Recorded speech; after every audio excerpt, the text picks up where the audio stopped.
Buen día con todos. El día de hoy hablaremos sobre el tema de determinación de la pena y para desarrollarlo es pertinente que podamos determinar una definición concreta que nos permita poder entender en qué consiste la determinación judicial de la pena, cuál es su función dentro del derecho penal y por qué es importante para el trabajo de un operador jurisdiccional. Para ello es necesario mencionar que para el trabajo de un juez penal hay tres momentos importantes. El primero es poder, o se da cuando nosotros pues recepcionamos una imputación formalizada a través del representante del Ministerio Público, o sea, puede ser un fiscal. Lo que debemos evaluar en primer término es si esa imputación alcanza a un nivel de relevancia penal con la finalidad pues de que nosotros podamos movilizar el aparato jurisdiccional. Posteriormente, ingresamos a la actividad probatoria a través de un segundo juicio, el cual también se le denomina como segundo momento, en el cual lo que nos toca hacer es poder verificar si efectivamente es un juicio o pues llega a ser una presunción de inocencia que se ve afectada por la carga probatoria en su contra. Por lo tanto, lo que vamos a llegar a hacer es sostener a la persona imputada o autora de un hecho punible, y si a su vez llega a ser responsable de cualquier hecho delictivo, pues pasamos recién en ese momento al tercer numeral, al tercer momento que estamos hablando específicamente de la determinación de la pena. Y es aquí donde nos interesa poder hablar, porque a partir de esta afirmación, donde ya se declara la culpabilidad, es donde vamos a sostener que esa persona llega a ser autora o no de un hecho punible con relevancia social, el cual pues va a carecer de esa presunción de inocencia. Y además se le puede calificar como autor de un delito como persona culpable, ¿no? Este es el escenario de la determinación judicial de la pena, que implica en gran medida poder definir de modo cualitativo, cuantitativo, incluso bajo ciertos presupuestos de sanción que puedan corresponderle a ese autor o partícipe de un hecho punible. La tarea que desarrolla un operador jurisdiccional en el tercer momento, como les acabo de explicar, corresponde en sí a la determinación judicial de la pena, donde el órgano jurisdiccional debe definir de modo cualitativo y cuantitativo cuál es la sanción que le puede corresponder o le corresponde aplicar a un autor o partícipe de una persona que cometió un hecho imputable. Pero no solamente se trata de llegar en sí a la determinación formal, sino también debe responder a un razonamiento lógico a partir de silogismos principales complementarios que nos puedan permitir poder brindar razones justificables, tanto internas como externas, de la decisión que podamos adoptar, brindarle como una sanción técnica, lógica, mediante el operador que sea jurisdiccional o no. Para ello, mis compañeros van a brindar eh, las teorías de la determinación de la pena para que se pueda entender un poco más claro, teniendo entre las teorías como primera la absoluta, segunda la relativa y la tercera la mixta. Para ello, cedo el paso a mi compañera Karen, quien nos hablará sobre la teoría absoluta. Bien, muchas gracias, Anthony. A continuación les voy a contar acerca sobre la teoría absoluta. Básicamente, esta teoría es aquella que sostiene que la pena se halla bajo su justificación en sí misma, sin que pueda ser considerada como un delito o también pueda ser considerada como un fin posterior. Absoluta nos quiere decir que esta se encuentra orientada en tal sentido, pues que la pena es independiente de su efecto social que esta tiene. Asimismo, recibe la denominación de absoluta. ¿Por qué? Porque es aquella razón en la que apelan a la restitución de ciertos valores absolutos, tales como tenemos la justicia. Es así que está considerada o que consideran a este valor como el único que otorga el sentido y fundamento de la pena. Es por ello que en aras de restablecer la justicia, la pena es concebida simplemente como una retribución a imponer frente al delito cometido, lo que básicamente se traduce en ocasionarle un mal a un individuo que compense el mal que ciertamente éste ha causado libremente, equilibrándose de alguna manera así con la culpabilidad del autor. Las bases ideológicas de la teoría absoluta residen en el reconocimiento del Estado como valedor de la justicia terrenal y también esencia de los valores morales. Estas ideas de retribución descansan sobre tres presupuestos esenciales. El primero, la potestad esencial para poder castigar al responsable mediante la pena. El segundo es la necesaria existencia de la culpabilidad que pueda ser medida según la gravedad del injusto cometido.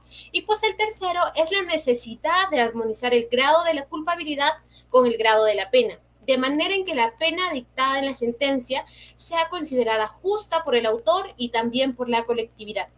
Sin embargo, también recaen sobre esta teoría ciertas críticas, como se alega que el restablecimiento de justicia como conducta moral no es tarea del Estado, puesto que la mayoría de los ilícitos cometidos quedan sin castigar debido a que en razones de mantener la convivencia pacífica y también segura para la sociedad.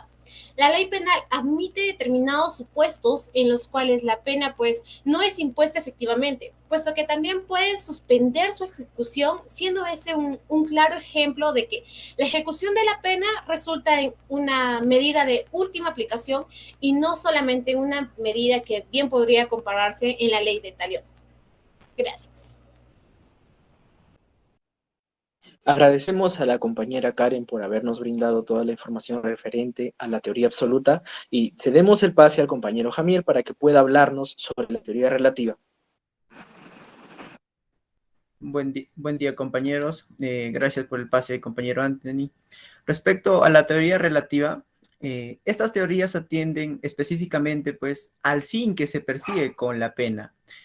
Se opone completamente estas teorías a las teorías absolutas que anteriormente estaba hablando mi compañera. Para estas, la pena no tiene que realizar la justicia en la tierra, sino proteger a la sociedad. Es decir, la pena no constituye un fin en sí misma, sino un medio específicamente de prevención.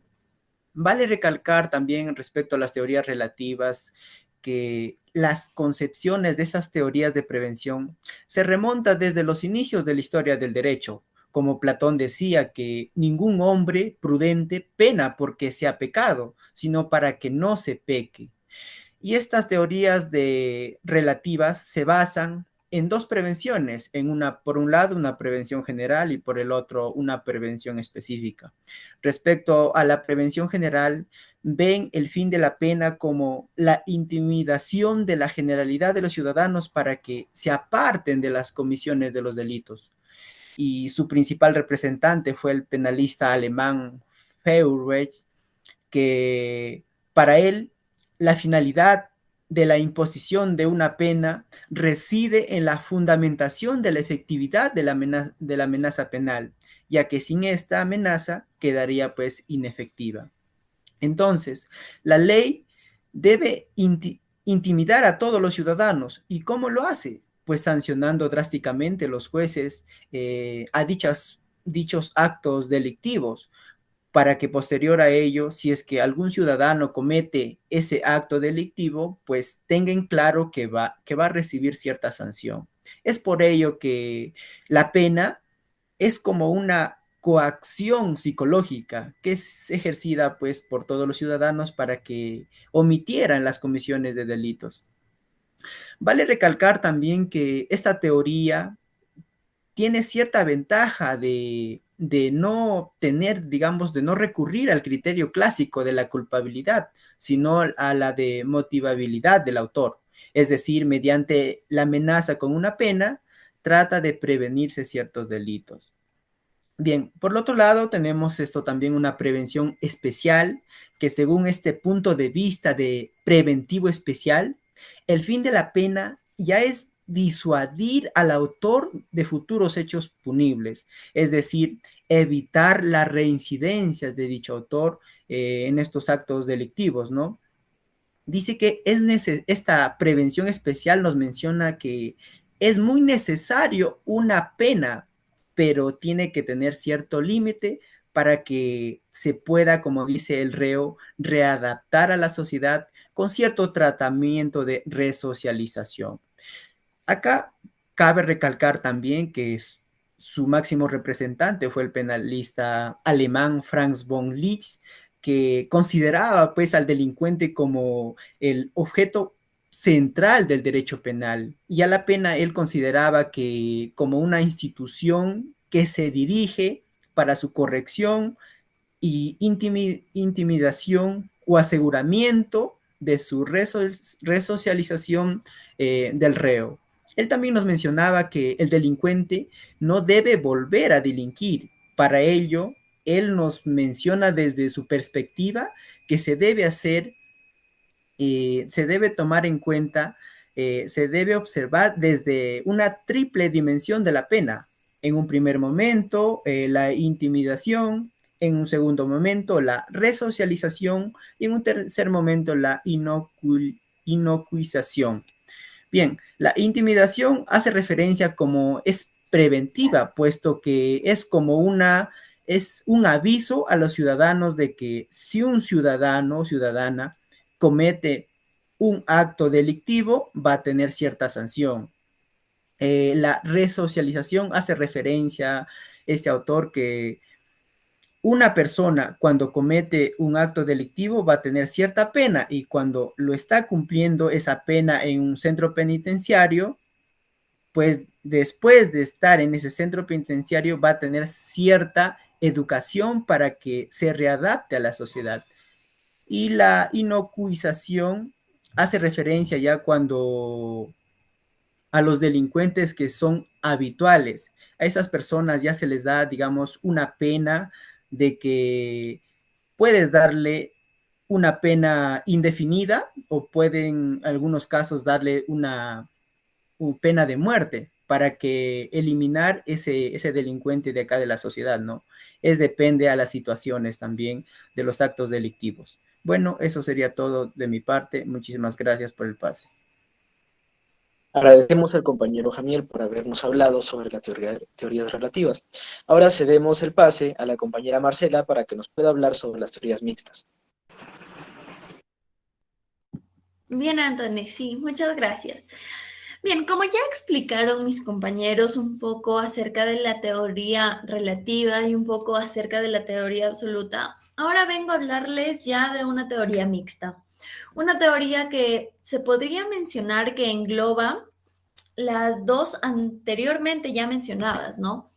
En primera instancia, es necesario que nosotros recordemos que en nuestro Código Penal, pero en nuestro Código Penal peruano y también en nuestra Constitución Política de 1993, el Perú pues es un estado social y es democrático de derecho. Por eso tenemos nosotros que abordar acerca de las teorías de la pena, ¿no?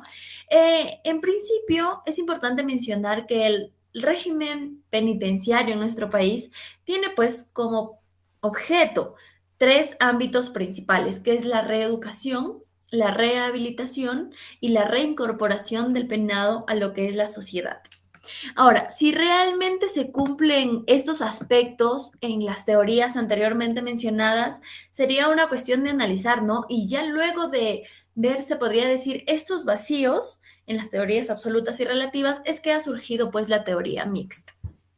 Bien, y concretamente, ¿qué es la teoría mixta? La teoría mixta, pues se podría mencionar que es un binomio que aplica un carácter tanto represivo como preventivo de las penas. Represivo en un sentido absoluto y preventivo en un sentido relativo, se podría mencionar, donde recoge pues postulados que se mencionan en ambas teorías. Estas teorías también y estos postulados se deben aplicar en diferentes momentos en los que la pena está interactuando con la sociedad y con el autor mismo del delito. Ahora, si nosotros queremos hablar acerca de nuestro régimen peruano, existe una opinión mayoritaria, se podría mencionar, de los doctrinarios, que nos dicen que nuestro ordenamiento jurídico efectivamente en materia penal se acoge más a lo que son las teorías mixtas, ¿no? Se menciona esto en base a los artículos mencionados tanto en la Constitución Política como en nuestro Código Penal. ¿Y cómo se podría mencionar que es que surgen estas teorías? Como ya les di un adelanto hace ratito, es porque existen ciertos vacíos. Y también se puede mencionar que existe cierto fracaso teórico y filosófico, ¿no? En las teorías anteriormente mencionadas, por lo que entra aquí a globalizar un poco más y tener más en cuenta lo que realmente pasa en la sociedad y lo que debería ser. También se explica que esta teoría esta teoría mixta, que también es llamada teoría de la unión, has logrado superar cierta parcialidad que existían en las teorías que anteriormente ya explicaron mis compañeros. Entonces, nosotros tenemos que entender y tenemos que tener claro que la pena, pues, es un fenómeno pluridimensional, ¿no? Y que se cumple diferentes funciones en diferentes momentos en los que aparece esto. Es por eso que, como se mencionaba en uno de mis compañeros, el legislador debe prohibir una conducta amenazándola con una pena. Pero, ¿qué pasa si luego de esa intimidación se llega a cometer este hecho prohibido?